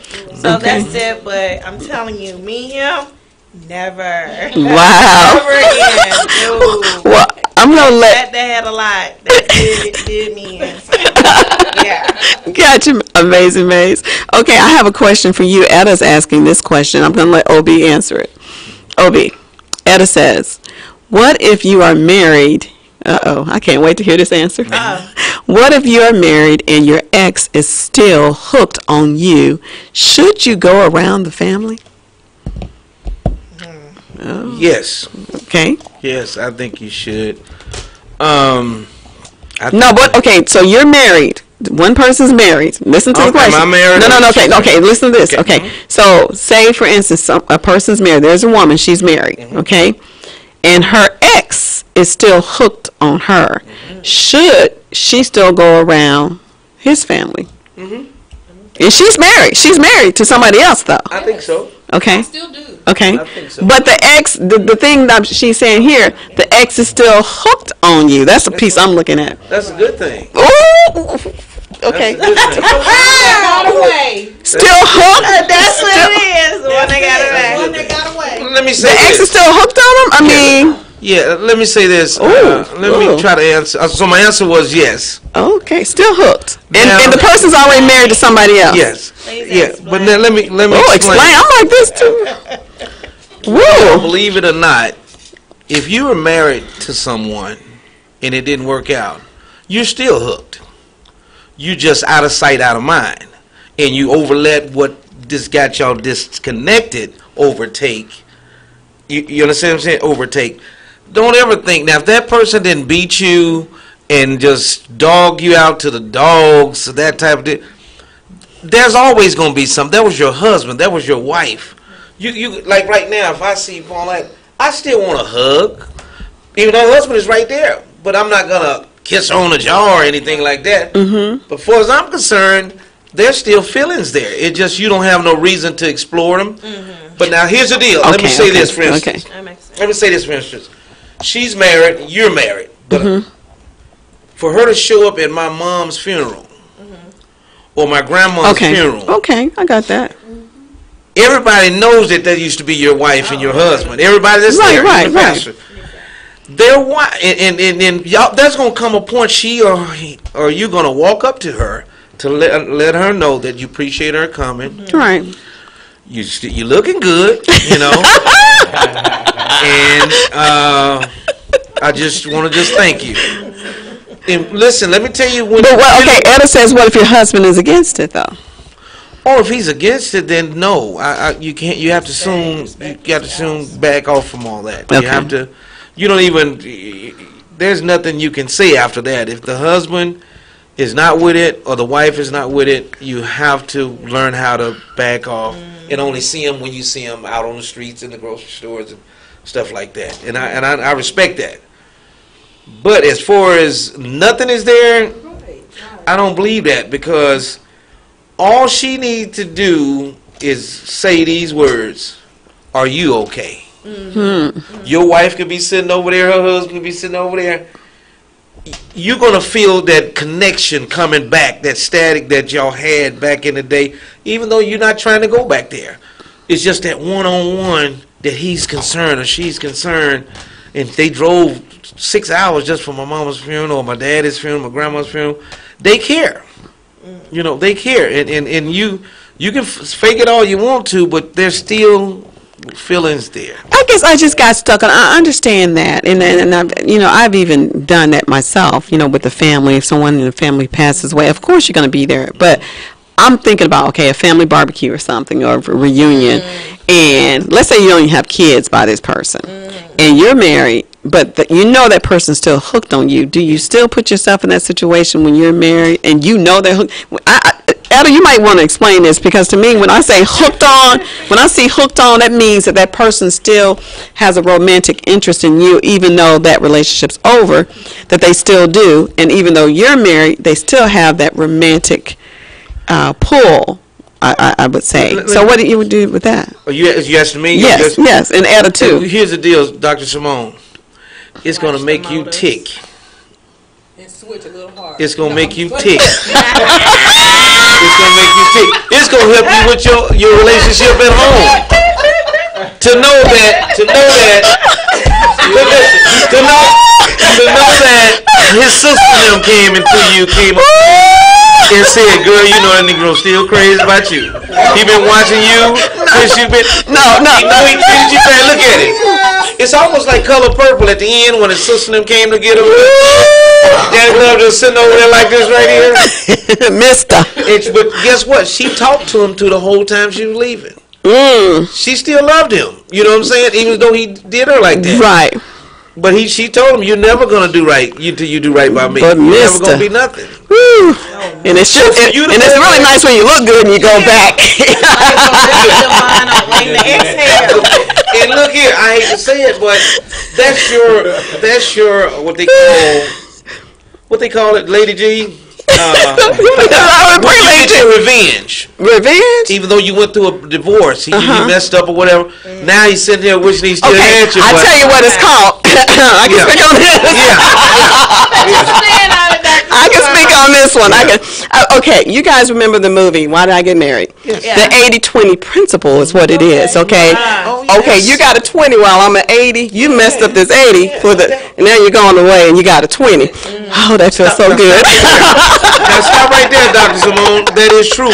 Oh, that feels good. You do know she still went to help him. Okay. Remember that? Jill Scott, Michael. In the end, yes. Yes. Because remember her husband came in and jumped in on it. Right. But she went to help him. He told her, "I got cancer." She cared about it. Well, she did. So that's what I'm saying. Don't ask this question. But you remember who she was with in the end in the movie. She had that 80, and that girl that he thought was so much ended up being 20. Not just about looks, but about the girl's character and how she was. Right. So Jill ended up getting an 80 in that movie. It's good. And that's when I say at the whatever gathering, you ought to have your rejoice. To know that you did that to me, and now hey, I got a good thing over here, and he's here at your mom and them house, having a good time. Right. But still, you still care about that person. You're not gonna smear it in his face and make him, you're gonna leave at a certain time. You're not gonna be there all night. You gonna when you leave there, you gonna be so on fire, feeling good, because all the nieces and nephews done told you, you still my auntie. You still my this and that, and you just eat it all up. They sure do. And your husband or your spouse gonna tell you, you know, these folk crazy about you over here. Right. And I'll be honest with you, I done been in a situation where I feel sorry for the guy. You know, I done been over people's house in a situation like that. I've been over to, like, people's mom died and she was married. And I don't know if he's cool, he ain't tripping like that. Yeah, but I don't know. Come on, go. The guy come over for, he know he messed up. Trust me, I know he messed up too. Man, look, can I get you a beer or anything, man? Come on over, man. Come on over. Me and I want to play spades together, partners. But I see the sadness. He's just trying to cover to keep from being so sad. He's trying to act like everything is cool, but it's not. Wow. I can remember my daughter sharing with me, she had talked to her dad. God rest his soul, he's deceased now. But when she was at home visiting, he said, your mama knows she still wants me. Oh, wow. I know I still want your mama. Wow. Yep. I think that happens, you know, even before my father passed away, all those years, he and my mom had been divorced for over 40 years.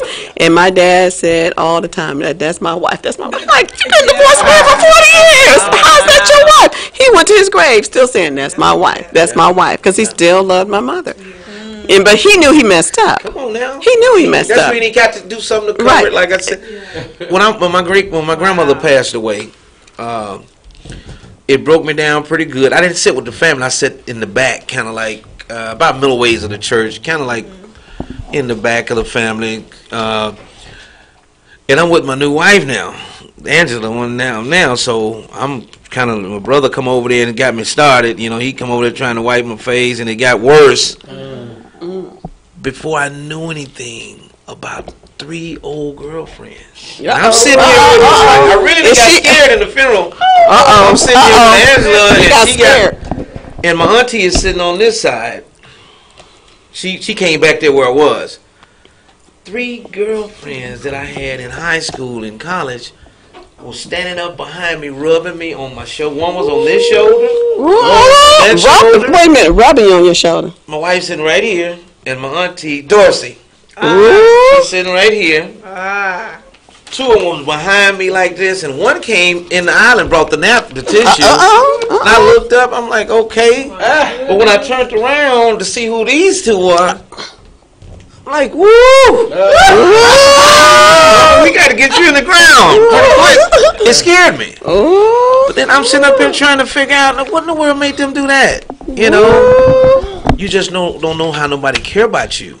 And if they care about you, they don't care who else around. They ain't trying to disrespect. I'm just showing you that I'm committed. You know, you my friend. You know, I still have feelings for you. Those was just some good women. Yeah, some women who would have had a fit over that. Well, it scared me because I'm like, oh, well, let me ask you this question: what you would have done? Yeah, you Lotus. What would you have done, Lotus? If you was at your husband's grandmother's funeral and you sitting with him and trying to get here 2 or 3 other women, they doing this. You know how they do at funerals. Make it worse. One doing your head like this. Standing up. I'm talking about standing up. One was standing up, one was sitting down. So what would I do if they were rubbing on my husband? Yeah, but they knew him. You know. I wouldn't do anything. Gotcha. I'm not going to disrupt the service. Right. I'm not going to have a scene. I'm not a person. No doubt. I believe that. Right. Now, I will have a conversation later. I know that's right. Because I need to know what kind of energy is being released and why. No doubt. Well, after the funeral, they didn't even come around. They left. But I think that's a natural. When people have relationships, it's not. See, the word, I'm sorry, I don't mean to jump in y'all. No, I got something to say after you finish. No, go ahead. Okay. The word love is very strong to me. I don't use it. I use it in a sense of I love my brothers and sisters in the community, my siblings that I grew up with. But when there's an intimate relationship, for me personally, I don't get in relationships too quick. So when I do, I mean it. Yeah. So I'm not going to stop loving him because he married to somebody else, or I'm with somebody else. The love has just changed, right? But I still love him, and I'm still concerned about his well-being and his hurt, you know. Right. So that don't go away. Now, I personally wouldn't be disrespectful and go and involve myself when there's when there's a mate. As a woman, I would not have done that. But I would not react either if it was my man that was receiving that. I thought about something that happened years ago when I was married. My ex-husband, we were at the church, right? And he calls himself getting happy. You know how you get filled with the Spirit or whatever. And they would have this thing where they go to the back, you know, and sit him down in a chair, and they'd be unbuttoning his shirt and putting white cloths, wet cloths all up in the chair. Dramatic. I'm just like, I told him, we got home one day. I told him, I said, you got one more day to get happy. Have those one. Get one more time. You got one more time to get happy. Have those women all up on your shirt. That'll be going to a Catholic church. You gonna wear a turtleneck next time. We going to a Catholic church. And these were older women too, and they were all up. I was like, really? I had to be like 20-some years old back then, and I'm like, this is the last time you're gonna get happy about this church. Leave Jesus out of it. Leave Jesus out of it. Wow. And I think we fail to get what a relationship really is. It's a relationship, which means you went further than you went with a normal person. You were committed. You know, you my girlfriend, you my boyfriend. You know, all that good stuff, you know. Y'all don't remember the braiding on the front porch, braiding hair sitting between the legs. Oh, hush up, hush up. Yeah, You're too young, Miss Gloria. Yeah, I do. I remember that. That Cousin Maze, what you know about that Cousin Maze? I mean, Maze Maze? What you say you remember that? Talk about that. Well, as a child, not in a relationship, as a child. Just kind of, you said braiding the hair. I remember. Greens and scalp. Okay, I thought. I'm sorry. Okay, I thought you meant like in a relationship and you were braiding somebody's hair, doing some cornrows or something. I've seen it done, but no, I never did that. But as a child, yes, you know. So it seems like OB's had it done before, where he sat on the porch and had somebody braid his hair. Oh man, plaiting, not very plaiting. Plait. I never had that much hair. Yeah. It wasn't happening for me back Well, then you just grease your scalp. Girlfriend, that was a date. That was an intimacy deal. You grease. You laughing so hard. You know. But yeah. You got me laughing, OB. So All right. you have to be careful with the love thing in the relationship deal. Okay. Because it's a lot of times it's just swept under the rug and Okay. Well, the issues. Go ahead. Well, Maze, we're almost at the end of our show. We have a few minutes left. And what's our last topic that we have over there so we can touch on that for a moment? What is your requirement for the it's more on the lines of what do you want the other person bring to the table? Right. Okay. What is your desire for the other person? Yeah. Okay. And that's really it. What is it you want them to bring? Or Well, I think if you're a younger person and, you know, let's say you're in your career, so to speak, and if you decide to choose a wife, you know, I guess it depends on the level of where you are. Because if you're at a point where you can say, well, hey, I can sustain my family right now, and you have somebody that's of good quality, and you say, okay, you know what, I choose you. I will take care of the family. You know, and you got to have this conversation before you jump in. You got to figure out exactly. You got to figure out, okay, if you have a career choice or something you want to pursue, if you want to go to school, I'll support you. We ain't gonna have no children right now. Let you get yourself together. Then we can, you know, you come go with me. I'll hold us together. You do what it is that you know, I'll support you while you pursue your goals. And then once that's done, then we can move down the road even better than where we are now. But you know, I think it takes a strong-minded dude to do that, because man, that can open up a whole lot of worms. You know, that can open up a whole lot of worms. Yeah. Well, him at work. Him at work. Him at work. So I'm gonna be over her. You know, I'm just saying. You know, he can't. So, you know, hey, I'm just saying. But I think that's a good point. where if a man is strong minded, strong willed, and he decides, okay, hey, I'm finna choose me a spouse. We gonna go this way. I'll support you. You do what you need to do to get yourself ready, and then we can grow and build this thing together even better. Oh, yeah, truly. You know, so I think it's possible. You know, you always hear those stories back in the day. I ain't really heard too many of them now, but I think that's a good way to go about it. If you know, if a man is at that point, because most of us as men, we gotta start getting ourselves together. I'm tired every time I go to somebody's house. I see a woman in there and she got her stuff decorated. You know, got stuff on the wall, pictures, you know, coordination. You go to a dude house, he got a bed and a TV. You know? And pizza boxes in the kitchen. He ain't even cooking. Come on, man. Well, I would say that just being, just dating, period. I've met guys that own their own houses, own their own businesses, have real estate, and just all kinds of great things that's going on. So when I have my list, but I am flexible about what it is I want. And majority of the ones I've talked to, they're very well established in their careers and everything, and they just So you just waiting on, just waiting. Just waiting. Just waiting. Just ready to have a family. Just so do you know one that you would like to choose you? Oh, I'm only dating one. I'm just saying in the past period that I've dated. I'm saying in the past I've dated guys that were on their A game that brought so much to me, you know. That actually fed me intellectually about a lot of great things that I admire about these guys, from entrepreneurship to being financial literate and just a whole bunch of other great things. But at those times, they were still wanting more, so they wasn't ready. Great quality guys, but just maybe needed to get that one more thing out the way. Bless you. Yeah, so that was just really it. So they are out there, quality men out there, but again, it's just when they're ready, and then when they're ready, and then too, I guess depending on where the woman is as well. So I've met a lot of great guys here. And I agree with what you just said too, Amazing Maze, about the men, especially African American men. And this is going to pose a question to you all as we go into our next shows. What about dating people of a different race? Because I know a lot of African American women, especially women of what you call successful, high income earners, they meet men that are mirrored to them.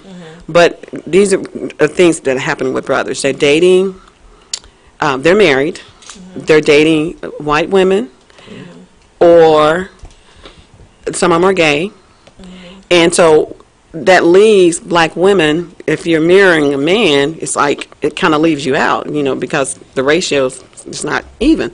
So what does that mean for sisters? Does it mean that you just go outside your race and date? I would like to talk about this on another show about interracial marriages or interracial dating. Interracial dating. I mean, that's a whole 2-hour show, to be honest with you. You know, some people do it. I know, you know, you think about a lot of African American males who are actors. You see them, they're football players or baseball players, and some of them marry outside of their race because they love the person. Some of them marry outside their race so they can have a trophy wife. There are different reasons why people do this, but now you're seeing African American females who are doing the same things because the black male is not approaching them. You know, someone talked about how, was that last show you guys had? I heard a tidbit about, or maybe Epic said this, that you have this event and all these sisters are there, good-looking sisters, and they have it going on. They're on the dance floor dancing, and the guys just stand up against the wall looking at them, and they're never approaching them. They're never approaching them. And the women, they're not unapproachable, but the guys just like, I don't know if they don't want to be embarrassed or whatever reason, they're just hanging up on the walls. So what are we supposed to do as women? I personally think, and don't take this personal, I think time has changed where a man approached women. I think women should approach men. If that's what you want, it's okay to be open and say, "Hey, I like you. I like the way you got that. That's cute. You got on like that. Well, I love your beard." It's okay for women to be complimentary now, because a lot of men that don't, as I keep saying, just because they're male and of age don't make them men. You know, we a lot of us not taught the old school. The dad is no longer there. You don't see, if you don't see your dad treat your mom a certain way, opening doors, kissing him before you go to work, and baby I'm home, and she helping him take his shirt off and pulling his boots off. If you don't see that, you don't know how to treat that. You don't know how to do that. So men will say, in this day and time, the new generation men, they think they look just as good as the women. But some of them see that. They see their mothers being treated a certain way by their dad, but they choose not to do anything. I had a fit with a boyfriend of mine who drove and picked me up in the Porsche, but you failed to help me get my luggage in the car. But you said, oh, it's just a small bag, but it's the principle of the thing. And then he said, well, your daddy may have done that. I'm like, I'm not your daddy, but I'm like, you know what? My daddy taught me that. So no, that's what happened. You know, so it was like we did not agree. You would do it for your mother. I'm your woman. You're not going to do it for me. You pull up in a Porsche, but the mentality is not Porsche mentality. If you see this woman, you get out. If nothing, just get out and welcome me back home. So when things like that happen, some people probably know what I'm talking about because I said that. But I don't care. I don't care. My deal is real is real. Real is real. But that was a non-negotiable for me. It's still not. And it was said, well, yeah, you know, that's why some of the women, you guys are kind of spoiled. You want men to do. I know I don't call it spoiled. I call it chivalry because my dad would have done it. My brother would have done it. And so I can't help if I was raised that the men in my family cater to the women that way. That's just who I am. So you can't understand that. So and Dr. Simone, you got to understand too that a lot of men and a lot of women that comes from a wealthy family, they don't have, a lot of them are cocky, you know, and they don't have that open door, like opening doors. They think you should do it for them. You know what I'm saying?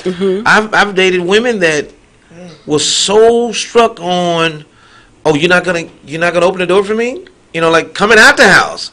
Like we ain't at the prom or nothing, you know what I'm saying? I mean, it's just so high struck on what should I do. Look, I know I can't keep up with this. You know what I'm saying? I want to say I see your point, and I appreciate your point because this day and age, if you date people and if that's something that you desire, you let it be known. If he ain't willing to conform to that, then that's not right. So, really, we're gone. He's gone. But He's you're gone. right, because if you're not communicating, you know, something you might not say they. Exactly. If they want that door open. Exactly. Or your luggage, you know, hey, chivalry, you know, that's a flavor. You know what I'm saying? And so to me, it doesn't mean what size bag I had. It doesn't matter. It was the principle of the thing. Come on now. To me. Because if you think that way, then, like you said, if anything, he would have gotten out and, hey, let me get that for you. At least offer, oh, I got it. No, let me get it anyway. You know what I'm saying? Re-insist. Because, you know, I know how y'all get sometimes. No, I can handle my bag. You know, but, and even to go back what the OB said, I think it's okay for a woman to let. We be kind of dumb, you know. Don't say it like that. We don't know what's going on. Exactly. You know, we be standing right next to a woman that's crazy about us, and we won't even pick up on it. That's right. You say, "Oh, like they creasing your slack." There you go. You mess your head up because you're not used to it. Something as simple as a crease. Right. Oh, she checking me out. She saw my crease. And that's what I was trying to explain to the ladies here. It's okay to make a guy a compliment to a guy. You know where you at. They not making compliments. Like if you want to dance, all of them standing around. Well, if you either gonna say something to one of them, like, come on out here, let me get you off this wall. Don't even give him an option. Go grab him by the hand and take him out. I guarantee he'll never forget you, and he respect you. But where have we gone that we have to get to that point? Yeah. Where have we gone? You know, we're talking about, you know, where I talked about chivalry. Chivalry is dead.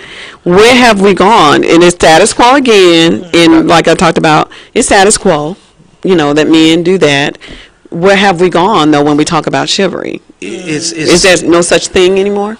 I think it still It exists. still exists. I think it still exists, but you know, like I say, I know most dudes just don't. They don't catch it. We don't get it. Yeah. You know, sometimes you know, you don't have to really just say, "Oh, your eyes are so pretty." Your waves, I see what them busting waves. You didn't really go that far.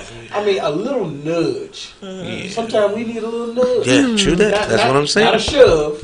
Just a nudge. And if you give a little nudge and a joke will still be like, "Huh?" Well, it still don't get it. You know, because if you give a little nudge, the reaction should be like, "Really?" Yeah. You know what I'm saying? Yeah. Because that should be able to get some turn. If you don't get that reaction, then that just he just. Can I say one thing? I remember it was an event that Mother Jakes had, and Sarita Jakes, and actually Bishop Jakes had talked about how Sarita was writing love letters to him anonymously for a long time. And he didn't know who it was, and it was somebody in his church. I think one of the ministers or somebody had told him, and she was just sending him love letters anonymously, and eventually they got together when he had found out. And I thought that was a very sweet way of doing that. So she approached him. That's how that worked, and it just worked itself out, and he knew that was his wife. He knew it was his wife. I'm going. No, cuz I didn't mean to cut you off. I'm just what they call it, give in a witness, man. Sometimes you have to come out your comfort zone, and you said something, Dr. Simone. What happened to? It's no different right now. What we're talking about right now, the men don't have no role model of a man. It's been a gap there for the last 30 years at least.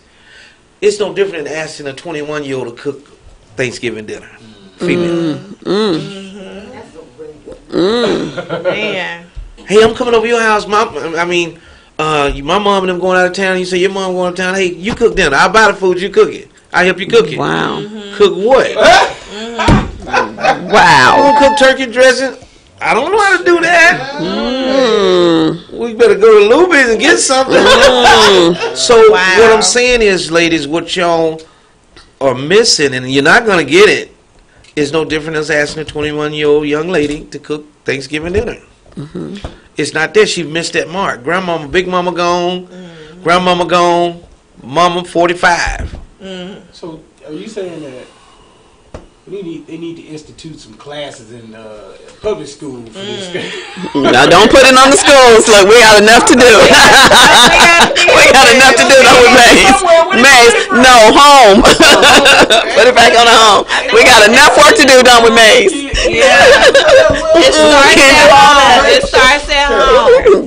If people go to church, that's the deal. If they go, the younger men. Here's a double hurt for the men of the day, and I'll be done. Here's a double hurt. Once that young man didn't have a father in his life, and his girlfriend hurt him in some kind of way, he's done. The doors is closed. It'll be 30, 40 years old before he come out that shell of being hurt or trying to cover up. Young men don't even tell their girlfriend they love them no more. I cut for you. You know I cut for you. You know, ain't no more promise rings no more. Remember that little piece of glass? I had a promise ring. Yeah. I had a promise ring too. That was nice. Rogers Jewelry. You already know it, right? Same place. But what was the promise about? Girl, who knows? Girl, who knows? Just had one. Just had one with a little piece of glass in it. My friend Brian Johnson, he left to chime in and say the culture is so different now. Yes. And so it's like you're not getting that. Just like what you said about asking. So he said almost any lady under 50 you ask her to cook, they still say the same thing.